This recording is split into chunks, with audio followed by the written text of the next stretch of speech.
Sampai Vina akhirnya bekerja itu kan masih freelance. Freelance di satu kafe juga. Iya.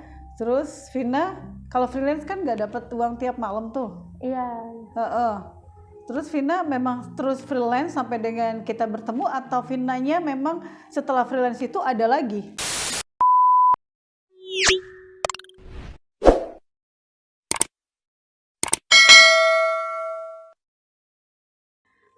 Setelah freelance itu dalam 2 bulan kalau nggak salah kan Bu, itu Vina kenal sama kawan, diajaknya kerja di salah satu kafe di situ juga gitu. Di sana ada gaji pokoknya, ada bonus-bonusnya semua. Jadi lumayan lah kan. Cuman di situ kita kan minum juga kan, dan Vina udah nggak kuat minum, jadi Vina resign dari situ. Gitu. Memang wajib ya minum itu? Iya, karena kita penghasilan dari situ. Gaji pokok Vina berapa? Kalau di yang kemarin itu gaji pokoknya 1.200.000. Iya, terus kalau udah 2 bulan di sana itu 1,5. Kalau setelah 2 bulan dari situ naik lagi 1,5 juta. Iya. Gitu. Terus dapat bonusnya gitu. Dapat bonus. Jadi dalam sebulan Vina menghasilkan uang berapa? Dalam 1 bulan bisa 3 juta lebih. 3 juta lebih. Iya. Itu di luar dari tip? Iya, di luar dari tip. Kalau tip itu biasa 1 malam kalau kami nemankan tamu 2 atau 3 meja gitu, kami bisa dapat 1 juta juga Bu. 1 Itu juta. pun kalau tamunya royal, kalau tamunya lokek ya nggak bakal dikasih gitu. Kalau tamunya lokek itu. Tapi itu betul-betul murni Vina tak tidur dengan tamu? Iya, tidak. Di sana bersih nama. Bersih? Iya, bersih. Hanya Vina minum dan karaoke. Karaoke, gitu. merokok pula? Iya, merokok. Cuman sekarang udah enggak. Sekarang Vina sudah tak sama sekali merokok? Tak. Minum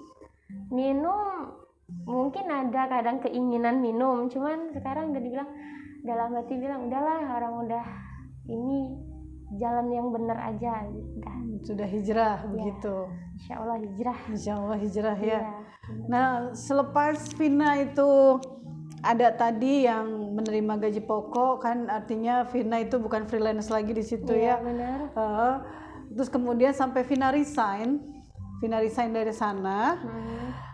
Siapa lagi orang yang menyelamatkan Vina dari situ? Ada salah satu orang yang di sana yang udah kayak bapak sendiri, dia nyelamatin Vina. Jadi Vina udah nggak kerja kan berarti udah nggak ada uang pegangan nih. Dia selalu kasih gitu, selalu kayak belikan makan gitu kan. Tuh. Ya baiklah, saya tarik nafas ya sahabat VGH. Berat banget sepertinya ya. Kalau kita merasakan bahwa hidup kita berat, ternyata Anda bisa belajar dari seorang Vina betapa beratnya hidup yang dia lalui.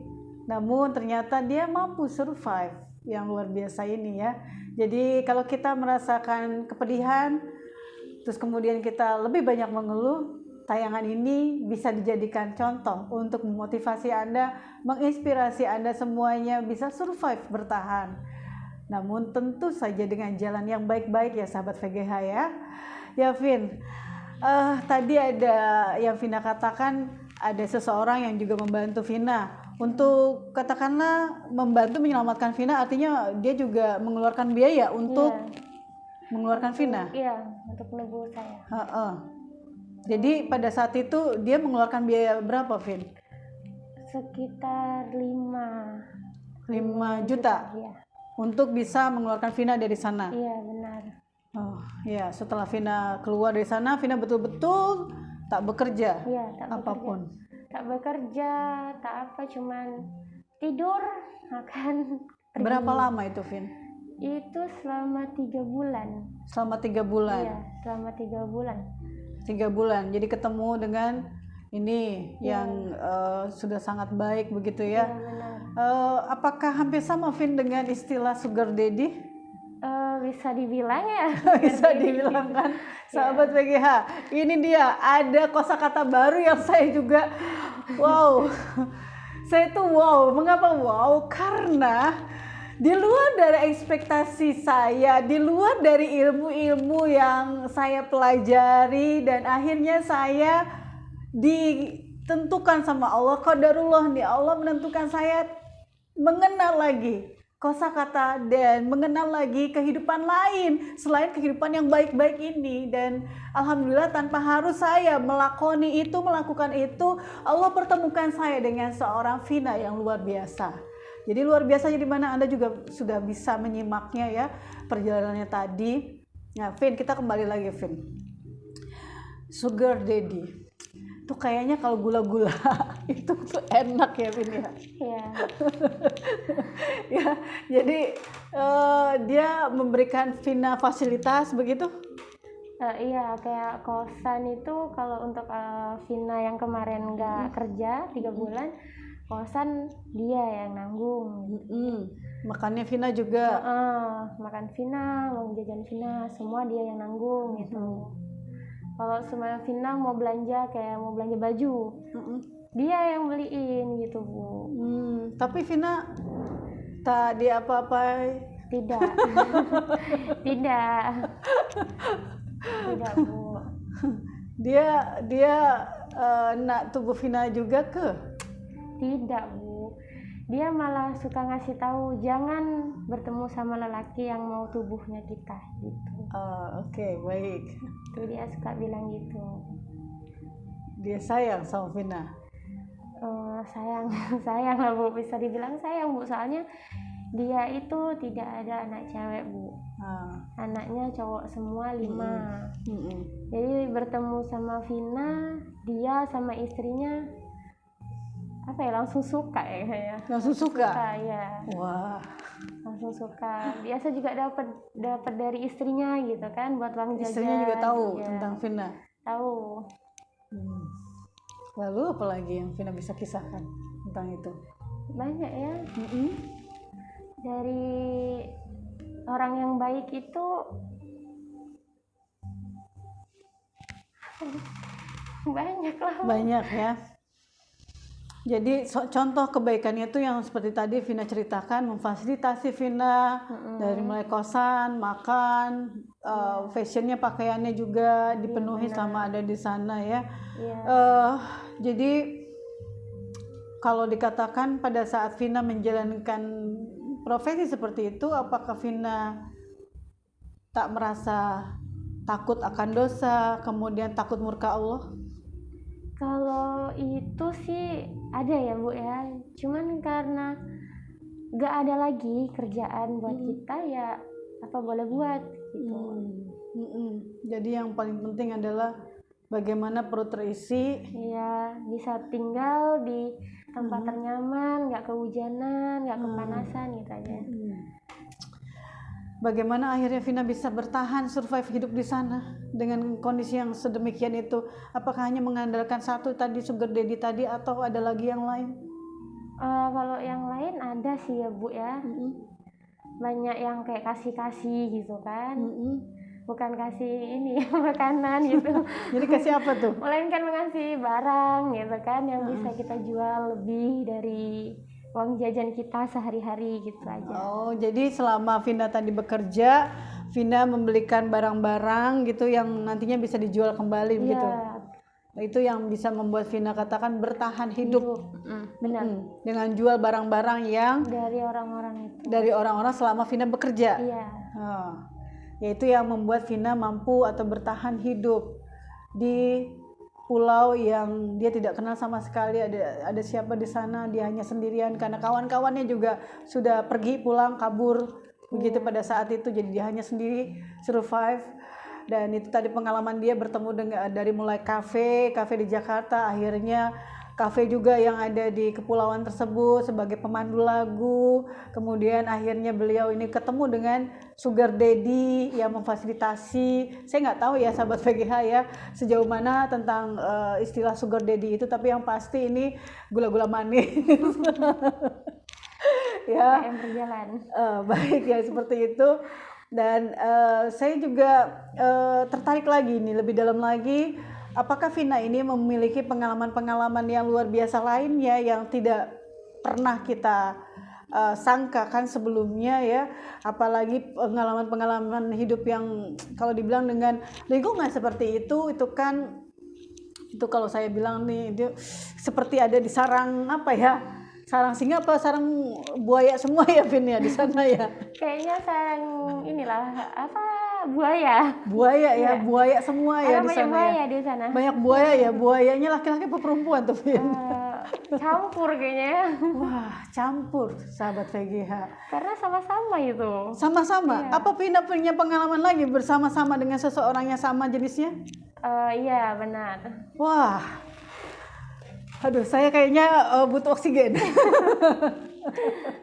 Bagaimana Vin pengalamannya? Bisa diceritakan lagi Vin untuk berbagi sahabat VGH. Ini bentuk sebenarnya ini adalah bentuk kepedulian Vina, kasih sayang Vina yang luar biasa yang Allah percikan di dalam hatinya, sehingga dengan tayangan ini Vina mau mengukir hidupnya bahwa Vina pernah melakukan kebaikan dengan menginformasikan dan berbagi pengalamannya agar Anda semua tidak masuk ke tempat yang sama, tidak terjerumus di tempat yang sama. Inilah yang insya Allah kita doakan bersama sahabat VGH. Semoga ini jadi ladang amal jariahnya juga buat Vina. Jadi sedekah jariahnya Vina. Ketika orang mendengar ini dan orang tahu bahwa itu salah, orang tahu bahwa itu tidak menghasilkan apapun, bahwa tidak ada yang namanya jadi kaya karena profesi tersebut, Vina sudah mendapatkan pahala dari apa yang Anda lakukan, yang pasti yang baik-baiknya. Nah itulah tujuannya Vin ya, mengukir sejarah di dalam kehidupan Vina, bahwa Vina pernah melakukan kebaikan. Dan semoga dengan inilah akhirnya membuka lagi rahmat Allah untuk Vina dan keluarga. Begitu ya Vin ya, jadi boleh sharing lagi Vin, berbagi lagi. Pengalaman Vina sampai akhir tadi sugar daddy sudah. Sekarang apalagi nih ya, sesama jenis coba. Bagaimana Vin? Kalau untuk sesama jenis itu mungkin kita ada masa lalu kelam yang benar-benar menyakitkan kali ya gitu. Jadi jumpa sama wanita yang peduli, yang sayang, yang bisa dibilang itu lebih memahami kita gitu. Jadi kan kita nyaman sama dia, jadinya kita bisa untuk berbelok gitu. Berbelok. Jadi Vinanya ini sebagai perempuannya atau Vinanya sebagai laki-lakinya? Saya sebagai perempuannya. Sebagai perempuannya. Ya. Oke. Kalau begitu berarti adakah ya katakanlah Vina pacaran dengan orang tersebut gitu ya? Iya benar. Ya barangkali selayaknya pacaran yang bebas gitu. Tapi ini bedanya adalah kutipannya hanya sesama jenis ya. Iya. Dia pernah atau Vina pernah melakukan apa sama dia? Pengalamannya boleh di-share dong?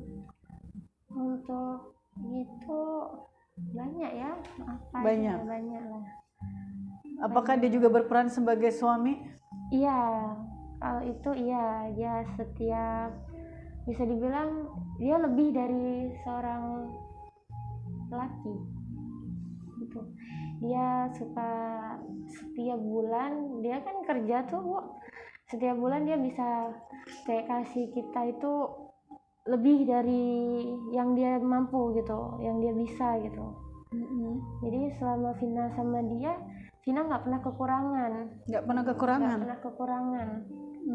Malah yang bisa tuh lebih gitu, lebih terus. Terus dia juga, contohnya apakah dia memuaskan Vina? Memuaskan ya. Karena Vina nggak pernah pakai hati, jadi nggak tahu lah mau itu memuaskan atau tidak. Yang Vina tahu cuma dia baik, Vina nyaman sama dia? Nyaman sama dia. Nggak ada rasa risih atau apa? Tak ada rasa risih atau rasa yang janggal begitu? Nggak ada, cuman kalau semuanya kita kayak pergi gitu kan kemana, kalau orang itu pasti kan bergandengan. Kalau Vina enggak, karena Vina masih normal, masih mau sama jantan juga gitu. Masih mau sama jantan ya? Kalau dia betina, pernah lihat organ vitalnya? Nggak pernah. Tak pernah, karena dia tak pernah mau buka itu. Dia tak mau pernah buka baju. Oke. Jadi Vina yang buka baju. Iya. Iya. Dia memperlakukan Vina seperti apa? Dia memperlakukan Saat Vina buka baju, dia memperlakukan Vina seperti apa? Aduh, lupa lagi. Lupa itu. Lupa. Iya, udah lama, udah 1 tahun lebih lah ya. 1 tahun lebih saat itu. Tapi pernahkah Vina berhubungan intim dengan dia? Pernah. Ya. Vina merasakan apa saat itu? Nggak ada merasakan apa-apa, karena nggak terlalu suka gitu. Nggak, biasa bilang dalam hati, apa sih gitu, kok gue mau ya. Gitu. Cuman karena dia peduli, sayang sama kita kan, terus dia melebihi lelaki gitu, dia bisa memahami kita, gimana kita, kayak semuanya kita sakit nih, dia tahu dulu gitu. Dia suka sebelum kita minta, dia pun udah tahu gitu Bu. Kayak semuanya hal kecil aja lah. Vina mau makan nih kan, tapi Vina nggak ngomong sama dia masih kerja gitu. Habis itu dia datang bawa makanan, apa yang Vina pingin, yang Vina pikir, dia udah tahu gitu. Dia langsung bawa gitu. Gitu. Itu yang membuat Vina jadi nyaman sama dia. Cuman itu sih nggak lama ya Bu, cuma 4 bulan. 4 bulan bersama 4 dia. bulan. Cuman yang 2 bulannya udah kayak risih gitu. 2 bulan terakhir jadi kayak risih. Iya, karena Vinanya sendiri udah ada cowok gitu, jadi Vina sama dia. Jadi Vina masih suka sama jantan. Iya, masih suka sama jantan. Karena Vina masih normal gitu. Masih normal ya. Masih normal. Iya, itu hanya tadi keterpaksaan lagi. Bisa dibilang ya Bu ya, karena dulu kan juga masa lalu kelam kan sangat bisa dibilang menyakitkan. Kita bisa depresi gitu kan. Depresi karena laki-laki? Iya, benar. Oke. Laki-laki. Karena laki-laki, jadi Vina akhirnya juga ya sudah ada perempuan juga yang peduli di sana. Iya. Ya akhirnya menjalin hubungan pacaran begitu ya. Iya, benar. Begitu 2 bulan terakhir Vina merasakan adanya kerisihan karena Vina sadar dia siapa. Iya, dan Vina juga di situ udah ada cowok gitu. Tapi cowok itu udah mau nikah juga sih. Dia marah tak? Dia marah karena saat Vina pacaran sama jantan. Dia bilang kalau soalnya Vina sama cowok yang nggak ada istri itu boleh. Cuman kan kemarin Vina kan sama calon suami orang. Calon suami, tapi belum ada janur kuning kan? It's belum, okay kan? Tapi seminggu lagi udah ada. Seminggu lagi udah ada gitu. Tapi Vina masih baik-baik aja. Iya. Artinya Vina merasakan ya oke, tak apalah, dia berhak untuk marah. Tapi Vina tetap sayang dan cinta, suka sama jantan, sama laki-laki gitu ya. Sama laki-laki. Vina begitu ya? Iya, karena kan kita sebenarnya emang sama laki-laki ya. Iya. Kodratnya Vina ini kan perempuan, coba lihat postur tubuhnya. Iya. Perempuan, tulen, asli ya. Tulen asli lah. Asli ini perlu dicek nggak di Sabah lagi. Jadi cara Vina menolak dia, putus sama dia itu seperti apa? Vina cuma bilang gini ya, aku udah ada cowok, jadi kayaknya mending kita udahan, soalnya aku juga udah nggak nyaman sama kamu. Tapi kalau untuk kita tinggal satu rumah, nggak apa-apa gitu kan. Kita seperti kakak adik aja, dan untungnya dia ngerti gitu Bu. Tapi dia kan sudah melihat seluruh tuh Bu Vina, kalau tinggal serumah bagaimana? Kalau seumpamanya dia bilang aku mau ini, aku bilang aku bukan siapa-siapa kamu, karena kita udah adik kakak, ingat aja gitu. Jadi kalau samanya dia udah hilaf ya kita harus ngingetin gitu. Jadi dia juga seperti itu ya, dia juga bisa terangsang juga gitu Iya, ya. benar. Terangsang tanpa harus Vina melakukan apapun begitu. Iya.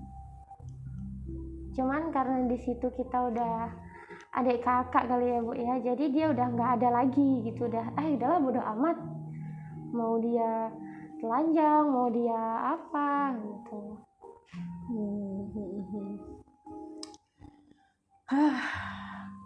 Menarik bukan sahabat PGH? Inilah yang menarik ya.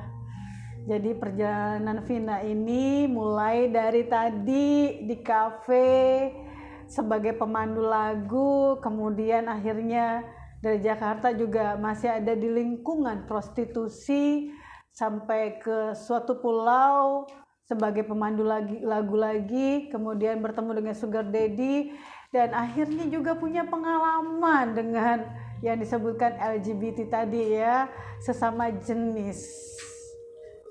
Astagfirullahaladzim ya sahabat VGH ya. Semoga dengan kisah ini sahabat VGH juga bisa mengambil ibrohnya, manfaatnya, dan mulai sekarang bisa terbuka lagi cakrawala berpikir, pandangannya, bahwa kita tidak bisa memandang hanya dalam satu sisi saja, dari satu sisi saja. Kita mungkin biasa bertemu dengan orang-orang baik, orang-orang yang bersih, suci bahkan, atau orang-orang yang ketika berhijrah itu memang betul-betul kita bertemu di majelis ilmu misalnya, di ruang kelas misalnya, atau di masjid, dan itu adalah hal yang disebutkan bahwa Anda sebagai ustadz atau ustazah yang bertemu seperti itu hijrah dan niatan mereka sudah memang betul-betul kembali ke jalan Allah, it's okay. Tapi sekarang kita bertemu dengan fenomena lain, ada dunia lain yang harusnya juga ini menjadi tanggung jawab kita dan peran kita sebagai khalifahnya, yang juga sebisa mungkin apa yang Allah titipkan di kita sehingga bisa akhirnya menyelamatkan orang lain, juga menyelamatkan banyak orang dengan kisah-kisahnya tersebut tanpa harus melewati dan melalui hal yang sama. Nah, jadi kalau dikatakan tadi luar biasanya Vina ada di mana, Anda bisa memahami hal ini. Nah, Vin, sekarang bolehkah Vina menceritakan ya, ada peran khusus dari seseorang yang Vina percaya dan berpengaruh pada masa transisi Vina sekarang.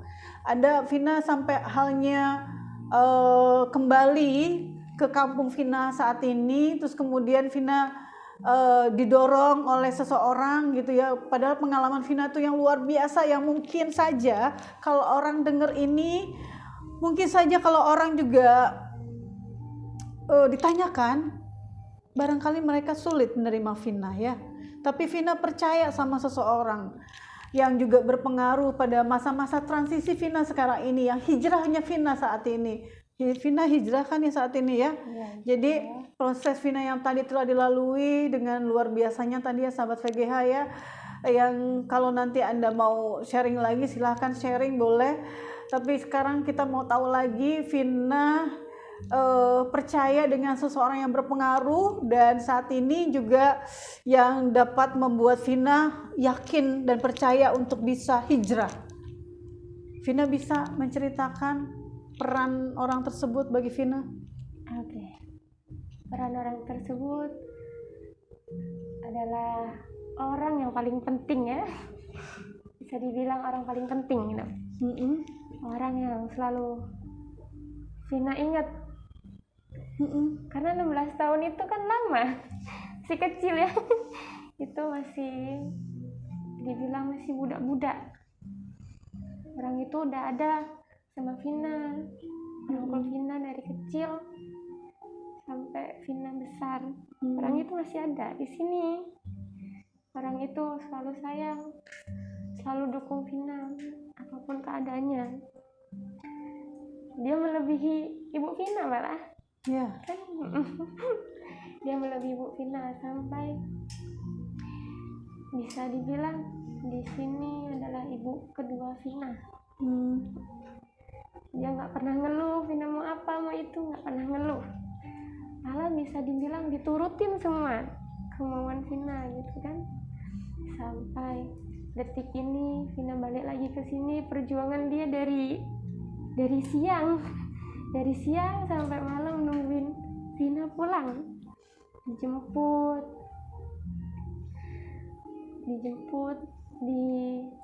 sampai mandi Vina dianterin sama orang itu. Apa yang Vina mau ucapkan sama orang tersebut? Sama orang tersebut Vina mau ngucapin terima kasih banyak, dan Vina minta maaf kalau Vina punya salah. Cuman kan biasa kalau diungkapin dengan kata-kata tak bisa. Sih dalam doa aja saya ucapin makasih sama beliau. Dia orangnya baik,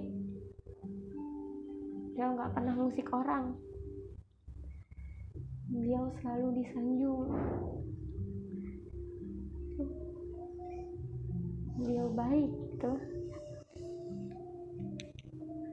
Ya baiklah sahabat VGH, masih bersama saya dengan Coach Nenden dari VGH 99 dan bersama tamu kita Vina yang luar biasa. Jadi kita sekarang boleh menanyakan satu hal lagi ke Vina. Setelah apa yang dilewati tersebut, dia tadi mengucapkan banyak terima kasih terhadap seseorang yang berperan luar biasa bagi perkembangannya dia, sehingga akhirnya dia mampu terselamatkan dengan dirinya sendiri yang akhirnya ada di hadapan kita semua, berhijrah kembali, dan semoga ini adalah hijrah dia yang terakhir hingga akhirnya dia mampu kembali ke jalan yang Allah ridhoi. Tentunya seperti itu harapan kita semua ya sahabat VGH tercinta. Jadi sekarang kita boleh tanyakan kepada Vina, apa rencana Vina ke depannya setelah Vina berhijrah? Rencana Vina ke depannya banyak nih. Apakah Vina mau bekerjanya seperti apa? Mau bekerja sampai sukses. Nanti kalau udah sukses buka kedai. Buka kedai, buka rumah makan. Iya, buka rumah makan. Dan mengerjakan orang. Dengan mempekerjakan orang lain lagi, begitu ya. Iya, benar. Jadi itu cita-cita Vina. Rencana ke depannya Vina mau bekerja terus kemudian Vina mengumpulkan uang. Benar. Setelah mengumpulkan uang, Vina bercita-cita membuka kedai atau warung. Iya, benar. Gitu ya, warung, toko atau rumah makan ya, begitu tepatnya. Dan Vina berharap suatu hari nanti Vina dapat mempekerjakan lagi orang di warung tersebut. Iya.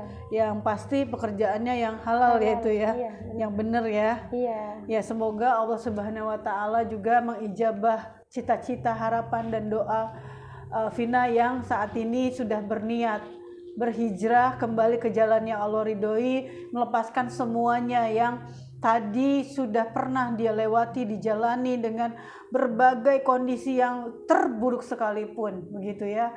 Jadi kita bukan memandang yang terburuknya karena masa lalunya boleh kotor, boleh tidak suci, namun masa depannya tetap masih suci, masih ada di tangan Allah Subhanahu wa taala. Jadi kita tetap doakan yang baik-baik ya sahabat VGH, untuk Vina, untuk saya Coach Nenden, dan untuk tim VGH juga tentunya kita semua, Anda semua sahabat tercinta VGH 99 Bandar Lampung. Setelah Vina nantinya punya warung, pernah nggak Vina terpikirkan tentang laki-laki lagi? Pernah. Ada. Jadi apa sih pandangan Vina terhadap laki-laki setelah apa yang Vina telah alami? Pandangannya, menurut Vina laki-laki itu seperti apa sih? Vina kenal sama yang tadi kerja di kafe pemandu lagu segala macam gitu, bertemu dengan banyak laki-laki kan di situ? iya benar. Cuman banyak yang hidung belang ya di sana. Bisa dibilang kan. Jadi pandangan Vina terhadap laki-laki? Pandangan Vina terhadap laki-laki jadi kayak gimana ya, jelek gitu. dia udah punya istri, kenapa dia masuk kayak gitu kan. Harusnya duitnya buat disimpan gitu kan, buat anak istri dia, tapi ini malah buat wanita kayak kami gitu. Aja sih, jadi kayak istilahnya bisa dibilang benci sih, tapi ya gimana gitu kan, Vina juga kerja di situ ya. Dan Vina juga punya ayah laki-laki ya. Iya benar. Jadi otomatis Vina nggak bisa membenci semua laki-laki kan? Iya, tidak. Untuk sekarang sih tidak ya Bu ya. Tidak membenci sekali. Cuman dalam kejadian kemarin Vina sempat benci gitu. Tapi sekarang alhamdulillah udah enggak. Maka itu Vina akhirnya terjerumus lagi dengan sesama jenis karena Vina benci sama laki-laki. Iya benar. Nah, jadi laki-laki seperti apa sih yang Vina harapkan sebagai suami Vina kelak? Kalau itu inginnya yang soleh. Yang soleh. Terus yang bisa menerima kekurangan. Yang bisa menerima kekurangan Vina. Cuman kan semua manusia kan banyak kekurangan ya kan Bu ya. Dari di saya, di dia gitu. Jadi sama-sama saling nerima aja gitu. Terus yang satu udah punya kerjaan sendiri gitu aja. Terus jadi bertanggung jawab dengan punya pekerjaan sendiri. Sayang sama keluarga Vina, keluarga dia gitu, dan Vina gitu. Udah itu aja, sayang sama keluarga. Ya, jadi soleh, yang bisa menerima kekurangan Vina, yang bisa bertanggung jawab, dan kemudian yang bisa sayang kepada keluarga Vina, bukan hanya Vinanya, keluarga Vina juga keluarganya. Jadi itu 5 poin yang Vina inginkan, yang Vina harapkan untuk kelak menjadi calon suaminya. Nah, untuk itu Vina juga harus memantaskan diri untuk laki-laki yang baik, laki-laki yang soleh, karena laki-laki soleh pasti akan ketemu juga dengan perempuan yang soleh. Laki-laki baik akan ketemu dengan perempuan yang baik. Dan kalau misalnya laki-laki bertanggung jawab, pasti juga kita harus punya tanggung jawab nantinya sebagai istri seperti apa. Yang mampu menerima kekurangan, itu artinya juga Vina juga harus bisa menerima kekurangannya dia. Karena nggak banyak manusia yang sesempurna apa yang kita pikirkan, begitu ya. Terus kemudian kalau Vina berharap bahwa ada laki-laki yang bisa menyayangi keluarga Vina juga keluarganya dia juga, itu artinya Vina juga yang memulai untuk bisa memberikan kasih sayang kepada keluarganya, keluarga Vina juga semuanya, dan tumbuhkan rasa kasih sayang itu ya. Jadi boleh kita tanyakan satu hal lagi ini untuk di penghujung, apa pesan Vina untuk teman-teman di luar sana? Boleh Vina nanti ke arah sini, Vina lihat, boleh Vina sapa teman-teman Vina yang di luar sana, pesan Vina yang bisa memberikan manfaat bagi mereka, apakah yang saat ini mereka masih berada di jalan seperti itu, dan juga dari teman-teman yang belum pernah sama sekali menjalani hal tersebut, Vina mau pesan apa sama mereka? Kalau untuk yang belum, Vina pesan cuma satu, jangan sampai terjerumus ke dunia yang kayak Vina laluin. Carilah jalan yang benar-benar baik untuk kalian gitu. Kalau untuk yang udah terjerumus, cepatlah kalian taubat, karena udah waktunya. Sebelum kiamat mending kalian udah taubat dulu lah. Dan satu kali lagi, sesulit apapun tetaplah kalian ingat sama Allah gitu. Karena hanya dialah yang bisa membantu kalian, seperti yang Vina laluin saat ini. Karena keadaan sesulit apapun Vina masih ingat dia walaupun Vina tidak sholat gitu. Masya Allah, itu aja. Iya. Vina mau kasih pesan lagi bahwa tidak ada kekayaan yang sumbernya dari uang panas. Iya, nggak ada kekayaan dari uang yang panas, karena uang panas itu hanya untuk hanya untuk kita sendiri, bukan untuk keluarga. Dan kalian semua untuk yang udah kerja kayak gitu, udah ngirim sama keluarga, itu pun sebenarnya kalau ada hasil itu pasti bakal cepet habis ataupun cepet rusak. Kayak soalnya dibelikan benda mati itu cepet rusak gitu, nggak akan berkah gitu. Jadi untuk kalian, ayolah untuk cepat taubat gitu. Ya, terima kasih Afin sudah berbagi sama sahabat-sahabat VGH. Saya tuh narik nafasnya panjang dan agak sesek ya sahabat VGH ya, karena mungkin perjalanan kita itu lurus-lurus saja. Alhamdulillah Allah kasih sesuatu yang indah-indah, Allah kasih sesuatu yang nyaman dan tenang-tenang, orang-orang yang baik di sekitaran kita, guru-guru yang maha dahsyat yang mengantarkan kita terus mengingat kepada Allah. Tapi saat ini saya juga dibelajarkan oleh Vina tentang ternyata Allah juga menciptakan sisi yang lain yang juga itu bisa kita terima dengan hati yang tulus ikhlas, sehingga akhirnya peran kita pun ada di situ. Qadarullah, saya memaknai ini mengapa Allah berikan dan hadirkan Vina di tengah-tengah keluarga VGH. Tentu ada maksud dan pastinya ada kebaikan yang Allah ciptakan untuk kita semua. Makanya saat ini Allah memberikan kesempatan kepada saya dan tim VGH yang juga ada Vina untuk berbagi tentang perjalanan hidup seseorang yang bukan dikatakan mudah seperti itu ya. Ya baik Vina, sekarang Ibu mau mengulas sesuatu.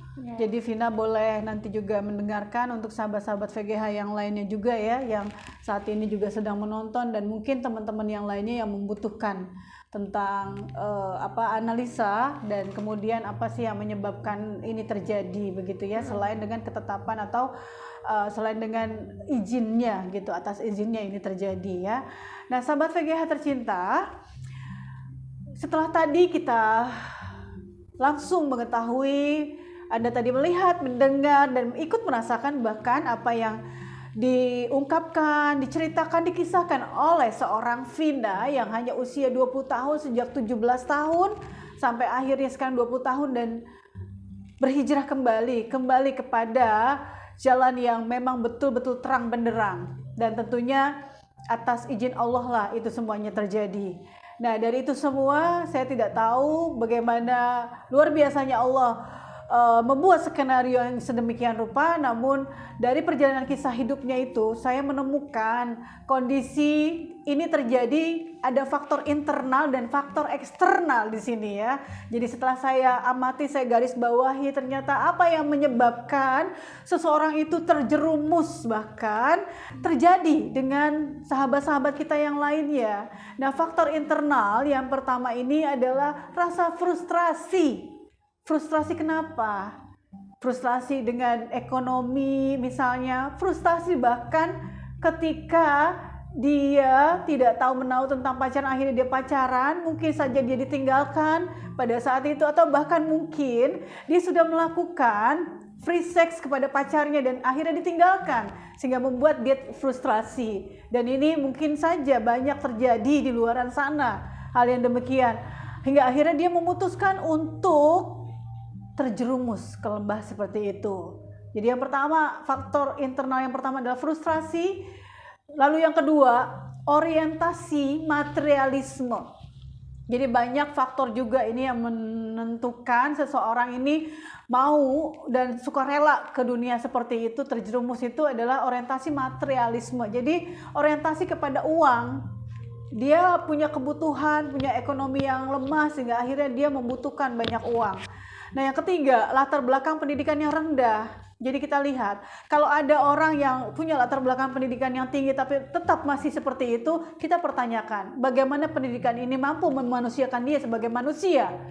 Harusnya manusia jelas punya nurani dan tak mungkin berbuat hal-hal yang seperti itu jika dia menggunakan nuraninya.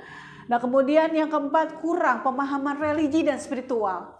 Nah ini penting sekali, pemahaman religi dan spiritual. Dari kisah Vina tadi kita mendengarkan, sama-sama mendengarkan bahwa ternyata kekurangan pemahaman religi dan spiritual yang terjadi pada Vina hingga akhirnya begitu mengikuti kelas training ya qadarullah, kebetulan ya ini qadarullah sekali bersama saya di situ di program untuk kecerdasan spiritualisnya, sehingga meskipun tadi dia katakan secara religi dia tidak sholat di sana, secara religius dia tidak melakukan ritual keagamaan di sana, namun secara spiritual dia terprogram untuk selalu mengingat Allah dan dia tahu apa yang dia lakukan itu salah, yang dia lakukan itu dosa, dia sadari itu. Itulah yang membuat dia akhirnya bersegera pergi dari dunia yang seperti itu dan akhirnya dia berhijrah kembali pulang, dan sebentar lagi dia akan kembali pulang di tengah-tengah keluarganya. Jadi kurang pemahaman religi dan spiritual ini adalah faktor internal yang seharusnya pun, kalau boleh saya berpesan kepada semuanya, baik kepada diri saya maupun ke semuanya, kita sebagai khalifah, sebagai orang yang punya ilmu, saya mohon sama-sama kita melihat, sama-sama kita bantu mereka. Tidak hanya membantu yang ingin berhijrah, tidak hanya membantu yang sudah baik, tapi bantulah dunia-dunia mereka ini yang mungkin saja Allah titipkan di dalam nurani mereka kesadaran. Mungkin saja Allah berikan taufik hidayah, namun mereka bingung mau kemana mereka, bersama siapa mereka, siapa yang menuntun mereka, siapa yang akan membimbing mereka kalau mereka sudah hijrah, dan siapa yang akan membawa mereka kepada jalan atau pekerjaan yang benar. Disitulah peran kita sebagai khalifahnya. Tidak bisa menutup mata, tidak bisa menutup telinga kita, karena kita juga punya tugas dan tanggung jawab. Ketika dia hadir di hadapan kita, kita lihat, kita dengar, bahkan kita rasakan ini, itu artinya ada pesan dari Allah Subhanahu wa taala. Peran kita mana? Tugas kita mana? Nah, disinilah kita sama-sama ya sahabat VGH, siapapun Anda yang mendengarkan, apakah Anda juga coach atau guru atau siapapun itu, sama-sama bantu saya, bantu Vina-Vina yang lain. Tidak hanya memikirkan keamanan untuk diri sendiri, karena kalau aman, nyaman sudah, saya tak akan mungkin berbuat seperti ini, tak akan mungkin saya mau kecipratan lumpur, tak akan mungkin saya juga mau bersusah payah seperti ini. Yang luar biasa bagi saya menuju ke spiritual atau kecerdasan spiritual. Yang kelima, dekadensi moral. Ini faktor internalnya. Kenapa? Kemerosotan moral di sini. Ini juga yang terjadi, fenomena yang terjadi di remaja kita, masyarakat kita saat ini. Kemerosotan moral. Semua dianggapnya tren, semuanya dianggapnya yang biasa-biasa saja. Melakukan maksiat yang kalau dulu kita merasakan kecemasan, ketakutan luar biasa, tapi mereka fine, baik-baik saja. Mereka menyatakan bahwa ini udah trennya sekarang ini, Bu, gitu. Dan saya ini juga dikatakan dekadensi moral, itu siri, kemerosotan moral. Kenapa? Bahkan orang yang religius, bahkan orang yang soleh sekalipun itu mampu juga kena kemerosotan moral seperti ini, dekadensi moral. Kenapa demikian? Yang sekarang ada istilah komitmen, apa bedanya dengan pacaran menurut Islam, itu juga akhirnya membuat ambigu ya, semuanya jadi bias tentang komitmen dan pacaran, karena nanti akan mengarahnya pada kondisi yang demikian. Pada saat mereka akhirnya menjalin lebih parah lagi daripada itu, buruk lagi daripada itu, apapun tadi yang sudah tertanam religi seperti apa, akhirnya lepas. Dan kalau sudah MBA, married by accident, apa yang terjadi? Bagaimana anaknya? Terus kemudian kalau itu dia sampai married, kalau tidak married, bagaimana anaknya juga? Apakah bisa akhirnya mereka aborsi? Dan itu muncul lagi dosa-dosa baru lagi. Lalu peran kita, peran Anda sebagai orang tua, peran Anda sebagai tokoh masyarakat, di lingkungan, semuanya ini akan dipertanyakan oleh Allah Subhanahu wa taala. Kalau Anda tahu punya ilmunya, tapi Anda tutup mata, tutup telinga, tutup hati, tutup rasa dengan ini semua, apa yang akan Anda katakan kepada Allah Subhanahu wa taala kelak? Itu yang saya pikirkan. Itu untuk diri saya, bukan hanya untuk diri Anda, tapi untuk diri saya. Jadi akhirnya apa? Saya terima ini karena saya belum tahu mau apa dengan ini semua. Apa yang Allah kehendaki dengan ini semua. Ya, inilah kemerosotan moral yang terjadi pada faktor internal di dalam diri seseorang. Kemudian yang keenam, pengendalian diri yang kurang. Ketika tadi dikatakan saya tidak punya apa-apa, saya harus bertahan hidup, akhirnya saya menghubungi teman-teman saya yang gampang cari uang, inilah yang disebutkan pengendalian diri yang kurang. Yang ketujuh, potensi fisik. Banyak juga orang faktor internal ini yang terjadi adalah karena saya merasa saya cantik, saya merasa saya ganteng gitu, saya bisa menarik lawan jenis saya atau sesama jenis saya. Pada akhirnya potensi fisik yang diberikan Allah ini yang harusnya disyukuri dan diberikan lagi manfaat lagi untuk bermanfaat bagi diri dan orang lain, pada saat itu inilah yang dijadikan eksploitasi, jadi dijual lagi gitu ya. Dan yang ke-8 ini adalah kelainan seksual. Tadi yang disebutkan tadi ya, adanya kelainan seksual. Itulah faktor internal. Kemudian ada lagi faktor eksternal, sahabat VGH. Faktor eksternal yang pertama adalah tuntutan ekonomi. Itu eksternal, yang dia dipaksa untuk bekerja oleh keluarganya atau orang tuanya atau siapapun. Kalau dia sudah menikah, dia dipaksa bekerja dari suaminya, begitu. Kalau dia masih belum menikah dengan keluarganya, ini tuntutan ekonomi. Selalu seperti itu. Dan yang kedua, korban penyalahgunaan seksual. Ya tadi, korban penyalahgunaan seksual bisa jadi dia diperkosa, bisa jadi dia juga tadi yang tadinya akhirnya berpacaran, gak mau pacaran lah, komitmen, tapi akhirnya ujung-ujungnya sama juga, akhirnya melakukan hubungan juga, dan dari situlah timbul masalah seperti ini. Yang ketiga, konflik dalam keluarga yang broken home misalnya, yang sering ya kalau dikatakan mencontohkan hal-hal yang tidak baik, bahkan bercerai, divorce seperti itu. Ini menjadi juga faktor eksternal yang mendorong orang-orang seperti Vina akhirnya terjerumus ke dunia hitam seperti itu. Yang keempat, modeling, mencontoh. Tadi seperti yang Anda sudah dengarkan, Vina juga mencontoh daripada teman-temannya yang lain, rekan-rekan yang lain, bahkan satu kampungnya dia juga melakukan hal yang demikian. Inilah yang disebutkan modeling, mencontoh hal seperti itu, yang dianggap itu tidak tabu, yang dianggap itu bisa menghasilkan, yang dianggap itu tidak melanggar norma atau tidak dosa. Nah, kemudian yang kelima, lingkungan sosial yang tidak sehat. Kembali lagi tadi, lingkungan sosial yang tidak sehat itu sebenarnya peran dari siapa? Dan mungkin kita semuanya sudah bisa menyimpulkan di dalam hati siapa yang berperan dalam lingkungan sosial yang tidak sehat tersebut. Yang keenam, perubahan nilai-nilai tentang pernikahan. Kalau dulu di zamannya saya, nikah itu harus virgin, harus buka segelnya pada saat malam pertama, itu dulu di saya. Tapi akhirnya ini semua perubahan nilai tentang pernikahan itu tidak terjadi lagi saat ini. Dan itu yang membuat saya miris, membuat saya jadi bersedih. Kenapa? Mereka perempuan-perempuan itu tidak menjaga kehormatannya. Sehingga begitu menikah pun mereka akan sama lagi bernikah dengan orang yang serupa. Yang mereka tidak mementingkan keperawanan misalnya virginitas. Tapi akhirnya mereka bertemu dengan laki-laki yang juga sudah melakukan hal tersebut. Nah, inilah yang akan berdampak ke dalam rumah tangga atau pernikahan mereka, bahkan terhadap anak-anak mereka, karena ini merupakan dosa turunan jadinya. Jadi kalau ada amal jariah, ada pahala jariah, ada juga dosa jariah yang turun-menurun terus-menerus selama orang itu melakukan kemaksiatan. Kemudian yang ketujuh, perubahan nilai-nilai moral masyarakat. Jadi perubahan nilai moral masyarakat di sini dimaksudkan adalah ketika ada perubahan, orang-orang yang seperti tadi ini bukannya dirangkul, bukannya dibina lagi, malah justru dibinasakan, malah justru dilempar, dibuang jauh-jauh begitu. Walaupun memang mereka terkesan sebagai ya barangkali kata-kata yang tidak pantas gitu misalnya ya, tapi perubahan nilai-nilai moral masyarakat ini juga menentukan. Ada lagi yang ekstrim yang dibiarkan. Mereka tidak mau tahu, biarkan saja, yang penting saya aman, yang penting saya selamat. Tapi kelak Anda akan dimintai pertanggungjawabannya tentang hal tersebut. Jadi nggak bisa kita tutup mata, tutup telinga, tutup hati, tutup rasa, semuanya nggak bisa. Kenapa? Karena kelak itu yang dimintai pertanggungjawabannya. Selama di dunia ini pun kita akan kecipratan juga dosa-dosanya. Ya, inilah yang terjadi fenomena di alam ini. Kenapa akhirnya Allah murka juga dengan alam yang seperti ini? Kenapa akhirnya ada pergeseran energi bumi bahkan yang saya pelajari? Akhirnya apa, yang ada konflik, yang ada satu sama lain tidak bersinergi, akhirnya pisah, akhirnya pecah.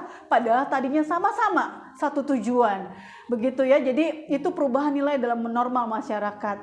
Dan yang ke-8 ini kontrol keluarga dan masyarakat yang rendah.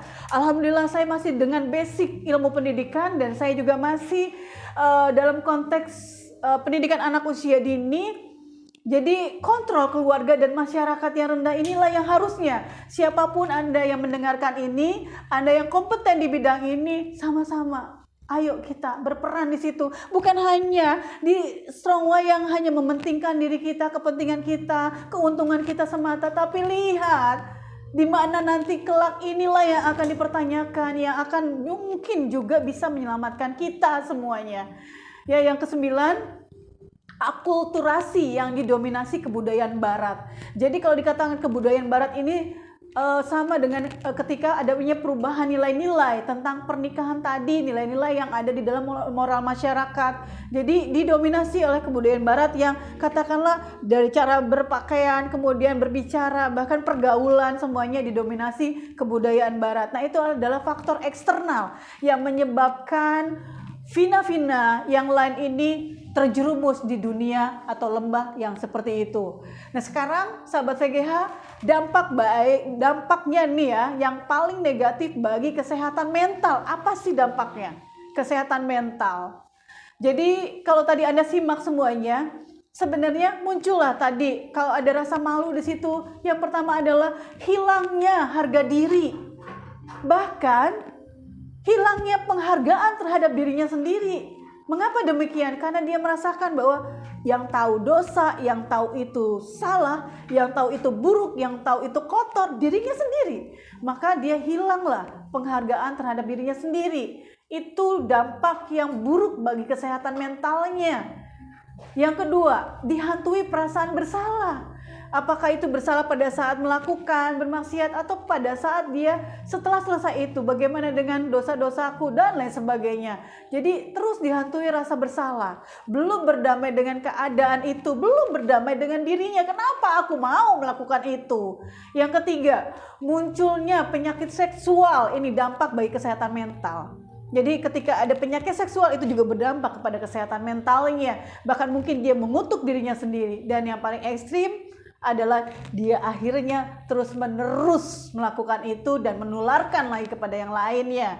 Yang keempat, mengalami kesulitan berkonsentrasi. Orang-orang seperti Vina ini dalam kesehatan mentalnya pasti sulit berkonsentrasi dengan atau fokus ke dalam satu pekerjaan atau satu kondisi. Barangkali dia akhirnya bingung, barangkali akhirnya dia kelelahan dan lain sebagainya ya. Yang pasti dia mengalami kesulitan berkonsentrasi, itu mental. 5, memicu tindakan kriminal. Kenapa? Tadi yang saya katakan ketika dia merasakan bersalah, yang terjadi ekstrimnya adalah dia juga melukai orang lain, dan bahkan mungkin dia bisa mengajak orang lain kalau dia tidak ditanamkan di program tentang kecerdasan spiritual. Nah, ini yang paling berbahayanya ya. Yang keenam, menjauh atau dijauhi dari lingkungan sosial, itu sudah pasti ya. Yang ketujuh, kekuatan tubuhnya semakin melemah. Tidak ada orang yang setiap malam minum-minum, kemudian pagi jadi siang, siang jadi pagi. Waktu istirahat siang dan pagi berbeda ya sahabat. Jadi waktu malam ataupun pagi dan siang itu berbeda untuk tubuh. Jadi tetap yang fitrah, sunatullah, tidur malam jauh lebih bagus untuk gelombang otak, untuk kesehatan fisik semuanya. Begitu ya. Jadi tentu saja ketika orang-orang seperti ini masuk ke lembah seperti itu, yang dia harus terjaga waktu malam, dia harus minum-minum, kemudian dia harus melayani tamu-tamunya seperti itu tentu saja kekuatan tubuhnya semakin melemah. Kalau kita bisa memperlihatkan perbandingan antara anak atau orang seusia itu dengan yang sama, yang sebaya, yang perlakuannya satu memang dia profesi seperti itu, yang satu lagi memang normal, itu pasti akan berbeda perlakuannya dan pastinya terkait dengan kekuatan tubuhnya, hasilnya pasti beda ya. Yang kedelapan, dia sering berhalusinasi. Jadi dia bisa halu. Apakah halu karena dia tadi sudah diprogram tadi, karena kan aduh sahabat VGH bahaya sekali ya malam-malam tuh. Ini untungnya tadi alhamdulillahnya adalah program yang diberikan itu lebih kuat dibandingkan tadi program yang masuk ke dalam pikiran bawah sadarnya di saat kondisi malam itu. Makanya dia bisa juga berhalusinasi tentang segala hal. Dan yang terakhir, yang kesembilan ini, kesulitan dalam mempertahankan hubungan. Nah ini yang lebih repotnya. Kenapa? Karena ketika laki-laki tahu atau pasangannya tahu tentang kondisinya demikian, ini akan sulit mempertahankan hubungan itu. Makanya itu tadi ya, selain berhijrah memperbaiki diri, tapi tetap terus banyak-banyak berdoa kepada Allah Subhanahu wa taala tentang masa depannya. Karena apapun itu, sekali lagi, masa lalu kita bolehlah tidak baik, bolehlah kotor, bolehlah tidak suci. Namun ingat, masa depan kita masih bersih, masih suci. Masa depan kita sendiri yang meng-create, kita sendiri yang menuliskan, dan Allah yang mengizinkan itu terjadi. Karena Allah sudah membuat skenario yang terbaik untuk kehidupan kita kelak. Ya itulah sahabat VGH.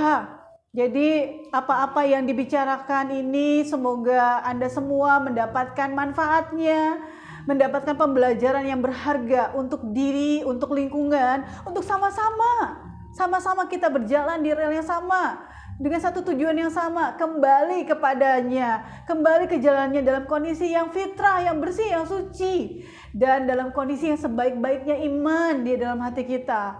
Jadi kita berharap orang yang sukses itu adalah orang yang ketika dia menghadap Allah betul-betul dengan kalimat la ilaha illallah Muhammadur Rasulullah, dan saat itulah disebutkan husnul khotimah. Dan itu cita-cita kita semua. Itulah orang sukses yang sesungguhnya. Bukan sukses karena uang, bukan sukses karena harta, bukan sukses karena jabatan, bukan sukses karena kecantikan ataupun ketampanan, tapi sukses ketika di akhir hidupnya dia mampu mengucapkan kalimat la ilaha illallah Muhammadur Rasulullah. Ya sahabat VGH, terima kasih atas perhatian Anda. Semoga semua ini memberikan dampak besar manfaatnya bagi diri kita dan seluruh lingkungan kita. Terima kasih atas perhatiannya Anda juga. Saya Nenden Teresia dari VGH 99 Bandar Lampung. Mohon maaf lahir dan batin atas seluruh kelemahan, kedoifan, dan apapun kekurangan yang Anda lihat, Anda dengar dan rasakan. Wassalamualaikum warahmatullahi wabarakatuh.